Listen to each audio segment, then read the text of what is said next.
In 1987, I was introduced to this girl, the most beautiful girl I have ever seen. She was colorful and loud and aggressive. Man, when I tell you that it was love at first sight, it was love at first sight. I remember the day that I met her. I was in my mom's living room.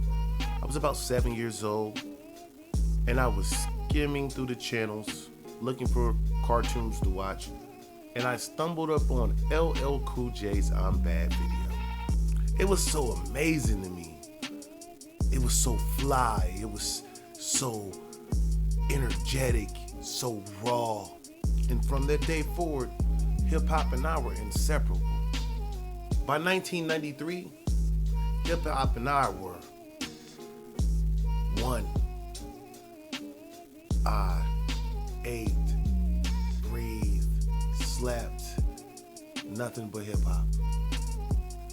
And I loved it so much that I decided to try my hand at it. Turns out I had a natural niche for it. I would sit at my mom's kitchen table, beating on the table, making beats, and writing raps, developing my craft. But something else happened in 1993. It was also that year where it was a defining moment for me as a person. The pressure of middle school, being pulled into gang life and experimenting with drugs and alcohol. I had grew to be a street kid. I was known in the neighborhood, and I loved it. I loved the notoriety. By 1995, I was knee-deep in the drug game. My best friend Paul and I would skip school to go to the block and catch the early morning rush. He and I would cipher in between customers coming and going. And one guy walked up. I'd never seen him before. I thought he was a cop, but his name was Antonio Bell. He was a local radio personality, and he gave me his card, and he said that he thought that Paul and I sounded great, and he would love to invite us on his radio show to display our skills. Now at the time, Paul and I thought he was just blowing smoke, and we didn't take him seriously. I took the card, I shoved it in my pocket, and I got back to work. About a week later, Paul and I were on the block, and it was a little slow that day. So we decided to call him. He gave us an address, and we went there.